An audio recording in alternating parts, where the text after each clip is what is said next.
आज हम जानेंगे कॉनकेव मिरर के द्वारा यानी कि अवतल दर्पण के द्वारा हम मिरर फॉर्मूला सॉल्व करेंगे। Hello friends, welcome to my channel teach me official.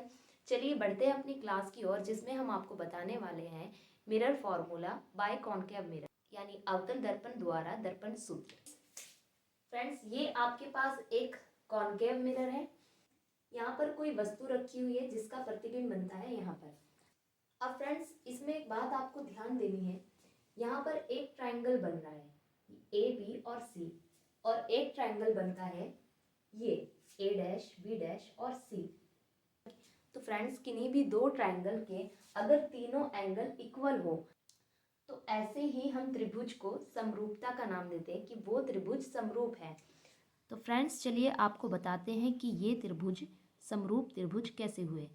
तो दोस्तों, जब भी किन्हीं दो त्रिभुज की दो संगत भुजाएं या दो संगत कोण अगर बराबर हो जाते हैं तो हम कह सकते हैं कि वो त्रिभुज समरूप त्रिभुज है।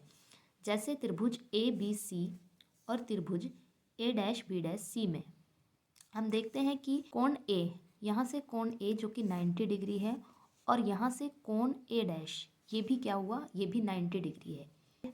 और इसी के संगत दूसरा अगर हम एंगल देखें, ये वाला एंगल, फ्रेंड्स जितना भी एंगल ये होगा उतना ही एंगल ये होगा, क्योंकि ये दोनों एक दूसरे के वर्टिकल अपोजिट है, यानी एक दूसरे के शीर्षाभिमुख कोण है, और शीर्षाभिमुख कोण हमेशा इक्वल होते हैं। ये एक लाइन है और ये इसको काटती हुई जाती है, और इसीलिए आमने सामने के कोण शीर्षाभिमुख कोण हुए, और हमेशा शीर्षाभिमुख कोण इक्वल होते हैं। तो इसका मतलब दो एंगल, इस त्रिभुज के ये दो एंगल और इस त्रिभुज के ये दो एंगल, दोनों के दोनों इक्वल हो गए। तो जब भी ये इक्वल प्रूफ हो जाते हैं तो हम कहते हैं कि ऐसे त्रिभुज समरूप त्रिभुज होते हैं। और समरूप त्रिभुज की कुछ कंडीशन होती है। वो कंडीशन होगी कि त्रिभुज ए बी और सी में ये भुजा यानी ए बी ये अपॉन होगी इसी त्रिभुज की ये भुजा ए डैश बी डैश के, और ये बराबर होती है त्रिभुज ए बी सी की इस भुजा ए सी अपॉन त्रिभुज ए डैश बी डैश के ये वाली भुजा यानी ए डैश सी के। तो चलिए फ्रेंड्स, ये कंडीशन अप्लाई करते हैं हम अपने मिरर फॉर्मूले में। तो हम यहाँ पर बोल सकते हैं कि त्रिभुज ए बी सी और त्रिभुज ए डैश बी डैश सी दोनों क्या है, ये समरूप है। और किसी भी ट्रायंगल के अगर वो समरूप होते हैं तो उनकी कुछ कंडीशंस होती है। कंडीशन होगी इस ट्रायंगल की ये भुजा यानी कि ए बी, इसको हम अपॉन करेंगे इस ट्रायंगल की ये वाली भुजा के ए डैश बी डैश, और ये बराबर होगी इस ट्रायंगल की ये वाली भुजा बराबर होगी इस ट्रायंगल की ये भुजा यानी कि ए सी अपॉन ए डैश सी। आप यहाँ पर इसको नाम दे सकते हैं इक्वेशन फर्स्ट का। अब दोस्तों, एक और इसमें बात ध्यान रखनी है, अगर आप यहाँ से इसको ऐसे करके मिला दें तो ये लगभग इसके बराबर ही होगा। ये जो गोलाई है वो बहुत ही कम होती है, तो इसीलिए हम मान लें कि माना ये यहाँ से इसको हमने अगर मिलाया और इसको एक नाम दे दें यहाँ पर n। तो फ्रेंड्स, अब क्या हुआ, एक ट्रायंगल बन गया हमारे पास NPF, और एक ट्रायंगल हमारे पास है A dash B dash F। अब ये भी क्या होंगे, ये दोनों भी समरूप त्रिभुज है।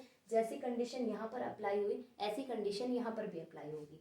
तो इसमें क्या होगा, ये भुजा अपॉन ये भुजा यानी कि NP upon A dash B dash ये बराबर होगी इस भुजा के और इस भुजा के। कहने का मतलब है PF upon A dash F के।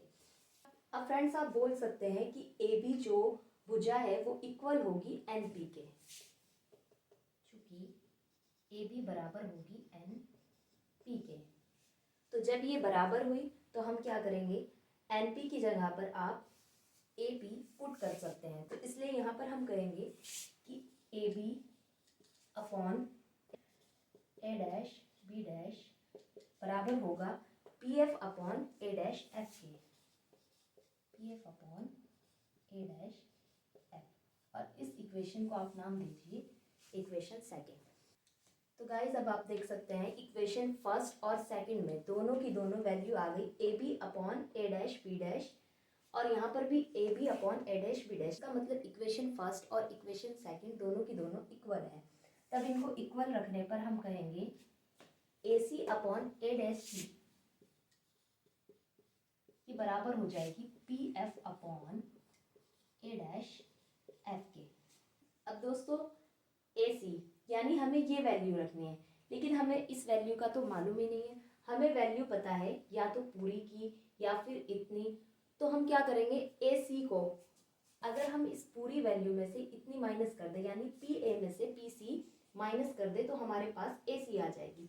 तो इसीलिए हम ए सी को क्या लिख सकते हैं, पी ए में से माइनस कर दीजिए पी सी, तो आपके पास ये वैल्यू बच जाएगी। तो ए सी को हम लिख सकते हैं P A minus P C, और ए डैश सी यानी कि ए डैश सी इसको हम क्या लिख सकते हैं P C minus P A dash, P C minus P A dash.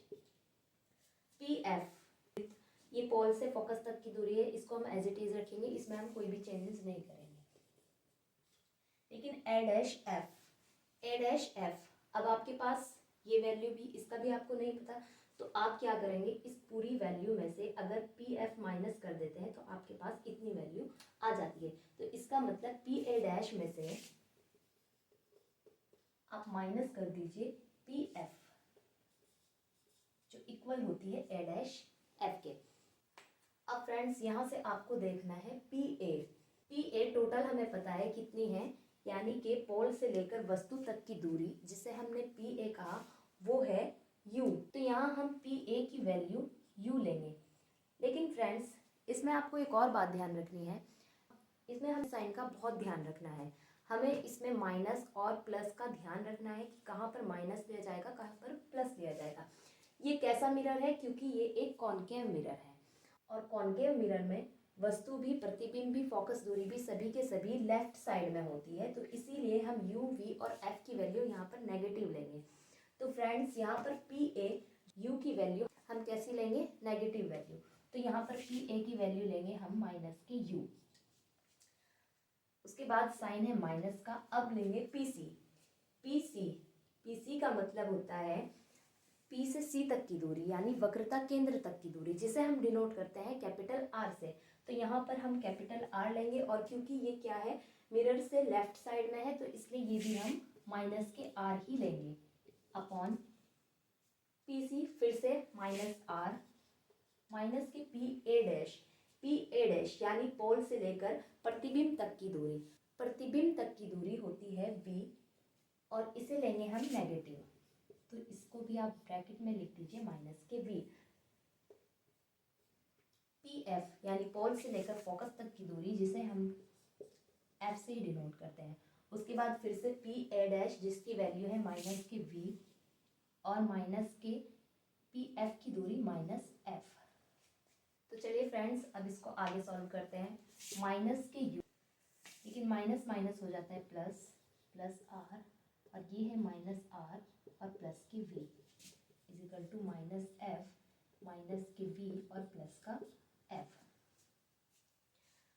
अब आप इसकी क्रॉस मल्टीप्लाई जब करेंगे तो माइनस के u प्लस के r और माइनस के v plus f is equal to minus के f minus r plus v।